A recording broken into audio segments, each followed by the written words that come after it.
नमस्कार दोस्तों, आज हम आपके लिए लेकर आ चुके हैं जनरल नॉलेज के 40 बेहद ही इम्पोर्टेंट प्रश्न जो आपके सभी कॉम्पिटिटिव एग्जाम में पूछे जाते हैं। तो चलिए बिना देरी के शुरू करते हैं। पहला प्रश्न है, हड़प्पा सभ्यता में ग्रेट बाथ किस नगर से संबंधित है? तो इसका जो बिल्कुल सही आंसर हो जाएगा वो हो जाएगा दोस्तों हमारा बी यानी कि मोहनजोदड़ो। ठीक है, इसके बाद हमारा अगला प्रश्न देखते हैं।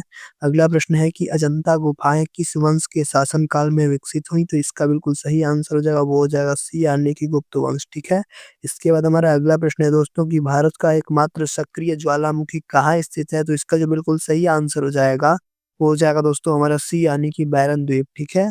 इसके बाद हमारा अगला प्रश्न रखा है कि कर्क रेखा भारत के कितने राज्यों से होकर गुजरती है? तो इसका जो बिल्कुल सही आंसर हो जाएगा, वो हो जाएगा दोस्तों हमारा 8 राज्यों से यानी कि सी इसका बिल्कुल सही आंसर हो जाएगा। ठीक है? इसके बाद हमारा अगला प्रश्न है कि भारतीय संविधान में धर्मनिरपेक्ष शब्द किस संशोधन द्वारा जोड़ा गया? तो इसका बिल्कुल सही आंसर हो जाएगा, वो हो जाएगा दोस्तों हमारा बी यानी कि 42वां संशोधन। ठीक है?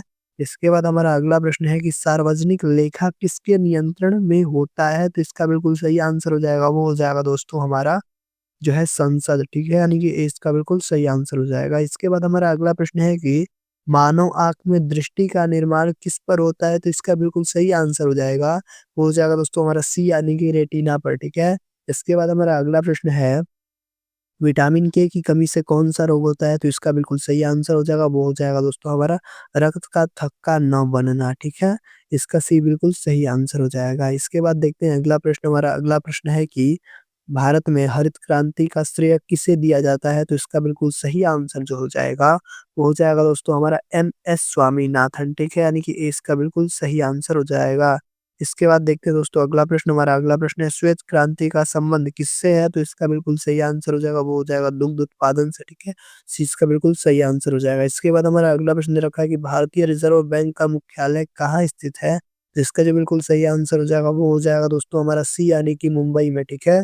इसके बाद हमारा अगला प्रश्न है कि राजतरंगिणी के लेखक कौन थे? तो इसका बिल्कुल सही आंसर हो जाएगा, वो हो जाएगा दोस्तों हमारा कल्हड़। ठीक है? यानी कि सी इसका बिल्कुल सही आंसर हो जाएगा।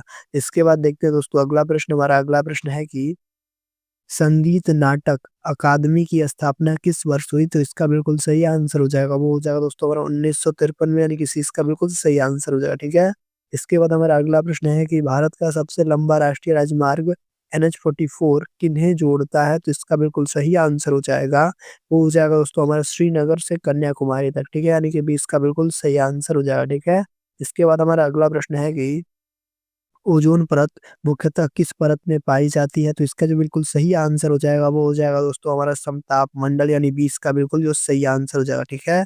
इसके बाद हमारा अगला प्रश्न है कि रामसर संधि किससे संबंधित है? तो इसका बिल्कुल जो सही आंसर हो जाएगा, वो हो जाएगा दोस्तों हमारा आर्द्र भूमि से, यानी कि सी इसका बिल्कुल सही आंसर हो जाएगा। इसके बाद हमारा अगला प्रश्न जो है, वो दे रखा है कि भारत का पहला परमाणु परीक्षण किस नाम से जाना जाता है? तो इसका बिल्कुल जो सही आंसर हो जाएगा, वो हो जाएगा दोस्तों हमारा बी यानी कि स्माइलिंग बुद्धा। ठीक है?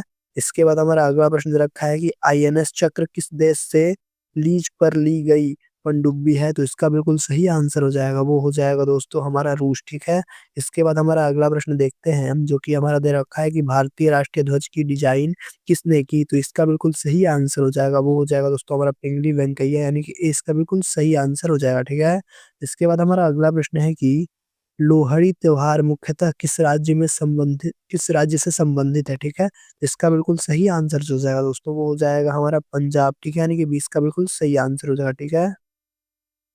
इसके बाद देखते हैं दोस्तों हमारा अगला प्रश्न, जो कि दे रखा है कि नाट्य शास्त्र के रचयिता कौन थे? तो इसका जो बिल्कुल सही आंसर हो जाएगा, वो हो जाएगा दोस्तों हमारा भरत मुनि, यानी कि 20 का बिल्कुल सही आंसर हो जाएगा। ठीक है? इसके बाद हमारा अगला प्रश्न है कि भारत में पहला उपग्रह आर्यभट्ट कब प्रक्षेपित हुआ? तो इसका सही आंसर हो जाएगा, वो हो जाएगा हमारा 1975, यानी कि 20 का बिल्कुल सही आंसर हो जाएगा। इसके बाद हमारा अगला प्रश्न है कि मुद्रास्फीति का अर्थ क्या है? तो इसका बिल्कुल सही आंसर हो जाएगा दोस्तों, वो हो जाएगा हमारा कीमतों में निरंतर वृद्धि, यानी कि सी इसका बिल्कुल सही आंसर हो जाएगा। ठीक है?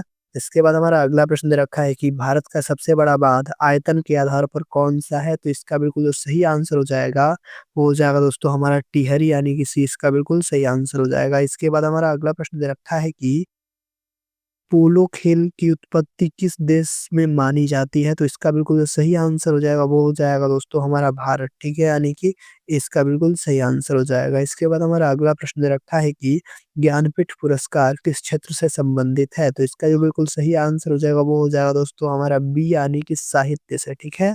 इसके बाद अगला प्रश्न देखते हैं जो कि है ब्लूटूथ तकनीकी का नाम किस पर रखा गया है? तो इसका बिल्कुल सही आंसर हो जाएगा वो हो जाएगा दोस्तों हमारा बी यानी कि राजा। इसके बाद देखते हैं हमारा अगला प्रश्न। अगला प्रश्न है कि भारत में राष्ट्रीय विज्ञान दिवस कब मनाया जाता है? तो इसका बिल्कुल सही आंसर हो जाएगा वो हो जाएगा दोस्तों हमारा बी यानी कि 28 फरवरी को, ठीक है? इसके बाद अगला प्रश्न देखते हैं। अगला प्रश्न है चिपको आंदोलन की शुरुआत किस राज्य में हुई? तो इसका बिल्कुल जो सही आंसर हो जाएगा वो हो जाएगा दोस्तों हमारा सी यानी कि उत्तराखंड, ठीक है? इसके बाद देखते हैं हमारा अगला प्रश्न है कि भारत का पहला ई-गवर्नेंस राज्य कौन-सा माना जाता है? तो इसका जो बिल्कुल सही आंसर हो जाएगा वो हो जाएगा दोस्तों हमारा सी यानी कि केरल, ठीक है?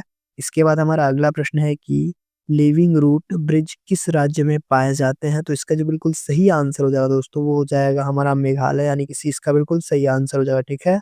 इसके बाद देखते हैं अगला प्रश्न।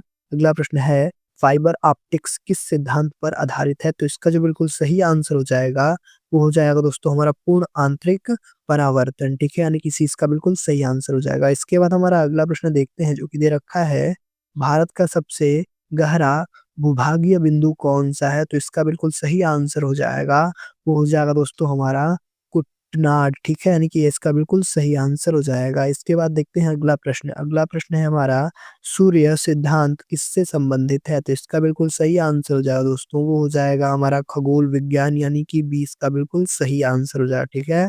इसके बाद हमारा अगला प्रश्न है कि डुरंड रेखा किन 2 देशों के बीच है? तो इसका बिल्कुल सही आंसर हो जाएगा दोस्तों, वो हो जाएगा हमारा पाकिस्तान और अफ़गानिस्तान के बीच यानी कि सी इसका बिल्कुल सही आंसर हो जाएगा। डुरंड रेखा दोस्तों पाकिस्तान और अफ़गानिस्तान के बीच है, ठीक है? इसके बाद हमारा अगला प्रश्न रखा है कि राष्ट्रीय आय की गणना किस संस्था द्वारा की जाती है? तो इसका बिल्कुल सही आंसर हो जाएगा, वो हो जाएगा दोस्तों हमारा सी यानी कि सीएसओ और एनएसओ, ठीक है? इसके बाद देखते हैं हमारा अगला प्रश्न है कि हॉकी के जादूगर किसे कहा जाता है? तो इसका बिल्कुल जो सही आंसर हो जाएगा वो हो जाएगा दोस्तों हमारा बी यानी कि मेजर ध्यानचंद को, ठीक है? इसके बाद हमारा अगला प्रश्न दे रखा है कि कालाहारी मरुस्थल किस महाद्वीप में स्थित है? तो इसका जो बिल्कुल सही आंसर हो जाएगा वो हो जाएगा दोस्तों हमारा बी यानी कि अफ्रीका, ठीक है? इसके बाद हमारा अगला प्रश्न देखते हैं। अगला प्रश्न है कि पंचतंत्र के लेखक कौन माने जाते हैं? तो इसका बिल्कुल सही आंसर हो जाएगा वो हो जाएगा दोस्तों हमारा बी यानी कि विष्णु शर्मा, ठीक है? इसके बाद अगला प्रश्न है कि कृत्रिम बुद्धिमत्ता यानी कि एआई का जनक किसे कहा जाता है? तो इसका बिल्कुल सही आंसर हो जाएगा, वो हो जाएगा दोस्तों हमारा जॉन मैकार्थी, ठीक है? यानी कि बी इसका बिल्कुल सही आंसर हो जाएगा।